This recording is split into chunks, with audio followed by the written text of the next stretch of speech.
नमस्कार। आज मैं आपको भगवान श्री कृष्ण की माता देवकी की ममता और मोक्ष के द्वंद्व की कहानी सुनाऊंगा। यह कहानी भागवत पुराण के दशम स्कंद में वर्णित है।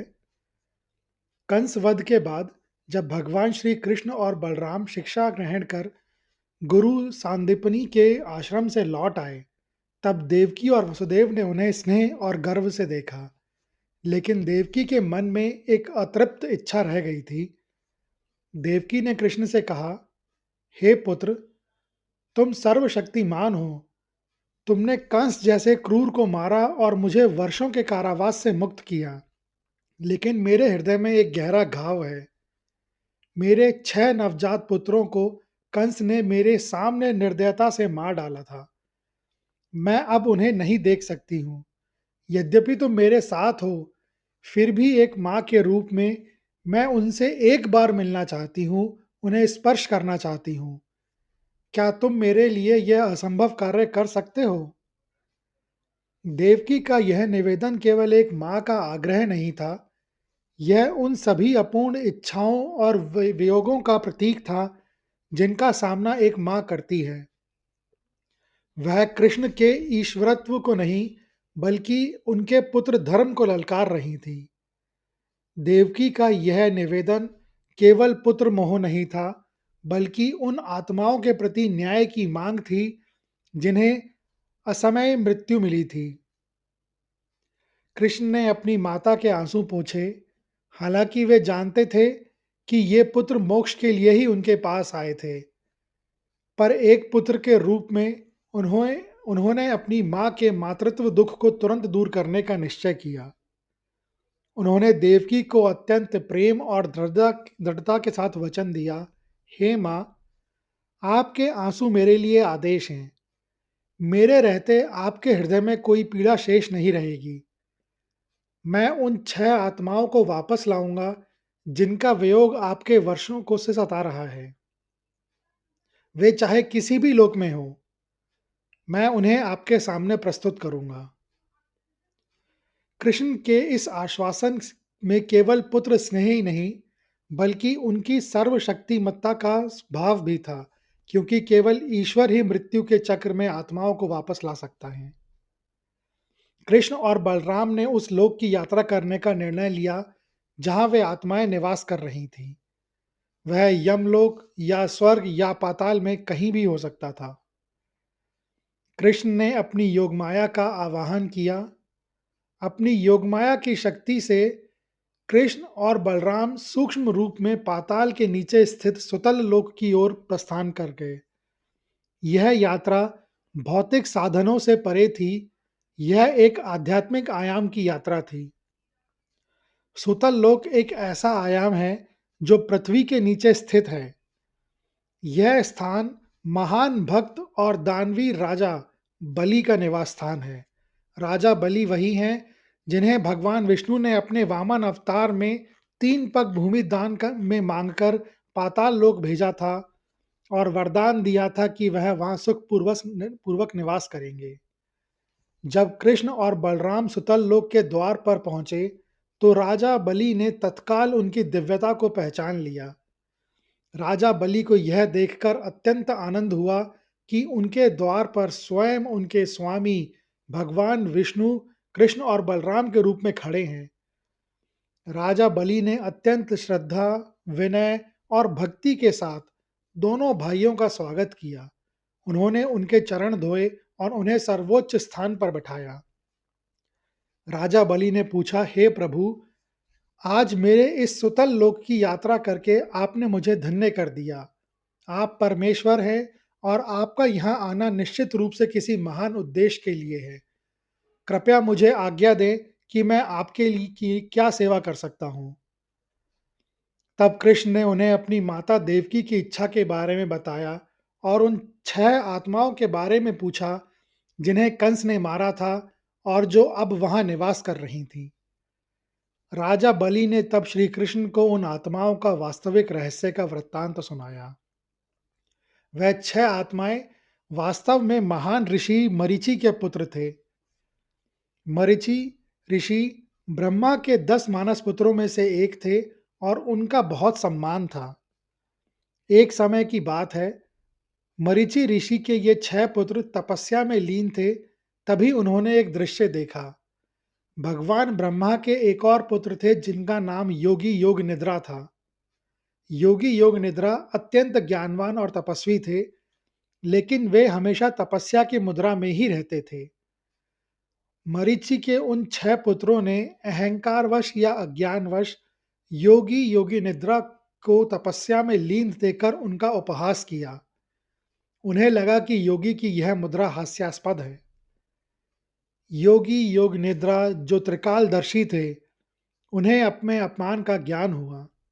वे क्रोधित हो उठे और उन्होंने मरीचि के पुत्रों को श्राप दिया, तुमने तपस्या और ज्ञान का अनादर किया है, तुम्हारी बुद्धि को दैत्य भाव प्राप्त हो, तुम अपने वर्तमान दिव्य स्वरूप को खो दोगे और तुम्हें मृत्यु लोक पर बार बार ऐसे स्थानों पर जन्म लेना होगा जहां तुम्हें जन्म लेते ही क्रूरता से मार दिया जाएगा।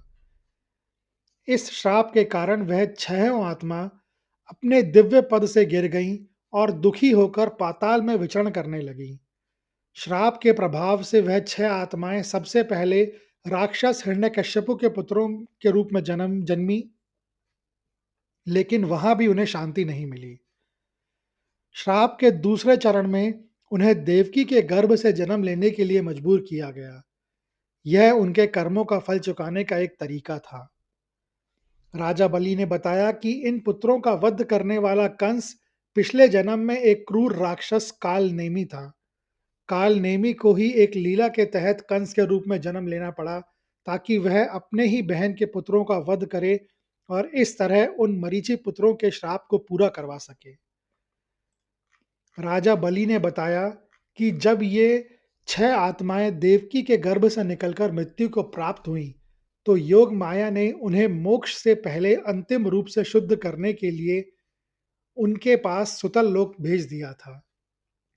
बलि उन्हें अपने पास एक विशेष स्थान पर आश्रय दिए हुए थे। राजा बलि ने कृष्ण से कहा, हे प्रभु, ये श्राप के कारण यहाँ थे, अब आपके दर्शन मात्र से और आपकी माता के पवित्र वात्सल्य के लिए इनका श्राप टूट जाएगा और इन्हें मोक्ष प्राप्त होगा। आप ही इन्हें इनकी मुक्ति दे सकते हैं। इस प्रकार कृष्ण की मां का दुख केवल एक व्यक्तिगत वियोग नहीं था, बल्कि एक दैवीय योजना और पूर्व जन्मों के कर्म का फल का भुगतान था। भगवान कृष्ण और बलराम उन 6 आत्माओं को सूक्ष्म रूप में लेकर मथुरा पहुंचे। उन्होंने अपनी योग माया शक्ति से उन आत्माओं को 6 सुंदर शिशुओं के रूप में पुनः शरीर प्रदान किया। कृष्ण ने उन 6 शिशुओं को अपनी मां देवकी के सामने प्रस्तुत किया। देवकी को अपनी आंखों पर विश्वास ही नहीं हुआ। उनके वे पुत्र जिन्हें उन्होंने कंस के हाथों खो दिया था, अब उनके सामने जीवित, स्वस्थ और सुंदर शिशु के रूप में थे। वर्षों से दबा हुआ मातृत्व प्रेम, जो 8 गर्भ धारण करने के बावजूद कभी पूर्ण नहीं हो पाया था, एक साथ फूट पड़ा। देवकी ने एक ही क्षण में उन 6 शिशुओं को अपनी बाहों में भर लिया। उन्होंने उन शिशुओं को अपनी छाती से लगाया, उनके माथे चूमे और अपने हृदय के सारे दुख को आंसुओं के रूप में बहा दिया। राजमहल का वह कोना मातृत्व के सर्वोच्च आनंद और शांति से भर गया। देवकी के वर्षों के घाव भर गए। उन्होंने वह अवसर मिला जिसके लिए उन्होंने वर्षों तक इच्छा की थी, अपने मृत पुत्रों को वात्सल्य प्रदान करने का। जिन क्षणों में देवकी उन्हें ममता दे रही थी, उन 6 शापित आत्माओं को परम आनंद की अनुभूति हुई। उन्हें अपनी मां का अंतिम शुद्ध वात्सल्य मिल गया और उन्होंने स्वयं भगवान श्री कृष्ण और बलराम को भी देखा। चूंकि अब उनका श्राप पूरा हो चुका था और उन्हें साक्षात ईश्वर का दर्शन भी मिल गया था, इसलिए उनके कर्म बंधन कट गए। उनकी आत्माएं शुद्ध हो गईं और मोक्ष के लिए तैयार हो गईं। जब देवकी का मातृत्व पूर्ण हो गया, तब कृष्ण ने उन्हें अपने पास बुलाया। कृष्ण ने देवकी और वसुदेव को उस दिव्य ज्ञान का बोध कराया जिसे राजा बलि ने बताया था कि ये शिशु मरीचि ऋषि के शापित पुत्र हैं। और इनका जन्म केवल श्राप का फल चुकाने के लिए हुआ था। कृष्ण ने समझाया, हे माता, ये आत्माएं यहाँ एक उद्देश्य से आई थीं, अपने कर्मों को पूरा करने और आपके वात्सल्य को प्राप्त करके मोक्ष पाने के लिए। इनका इस लोक में रहने का समय अब पूरा हो गया है। कृष्ण के उपदेश और उनके दिव्य स्वरूप की झलक पाकर देवकी और वसुदेव का मन पुत्र मोह की भावना से ऊपर उठ गया। उन्होंने स्वीकार किया कि उनका पुत्र केवल उनका नहीं, बल्कि संपूर्ण ब्रह्मांड का स्वामी है और इन आत्माओं की अंतिम गति मोक्ष ही है। देवकी ने शांति और दृढ़ता से उन शिशुओं को अंतिम बार आशीर्वाद दिया और उन्हें मुक्त करने की अनुमति दी। वह छहों आत्माएं अपने बंधनों से मुक्त होकर भगवान कृष्ण और बलराम को प्रणाम कर उनके परम धाम की ओर प्रस्थान कर गईं। यह कहानी भारतीय दर्शन में मोह और मोक्ष के द्वंद्व को दर्शाती है। देवकी ने संसार के सबसे बड़े बंधन यानी कि पुत्र मोह का त्याग करके सर्वोच्च आध्यात्मिक लक्ष्य को अपनाया, जो उनकी असाधारण भक्ति और चरित्र को स्थापित करता है। यह कहानी दिखाती है कि देवकी और वसुदेव न केवल कृष्ण के माता पिता थे, बल्कि परम भक्त भी थे, जिन्होंने पुत्र के रूप में ईश्वर को प्राप्त करने के बाद अंततः मोह का त्याग कर आध्यात्मिक मुक्ति को अपनाया। यह कहानी सुनने के लिए धन्यवाद। अगर आपको यह कहानी अच्छी लगी हो तो कृपया इस वीडियो को ज़्यादा से ज़्यादा लोगों के साथ शेयर करें, लाइक करें व चैनल को सब्सक्राइब करें।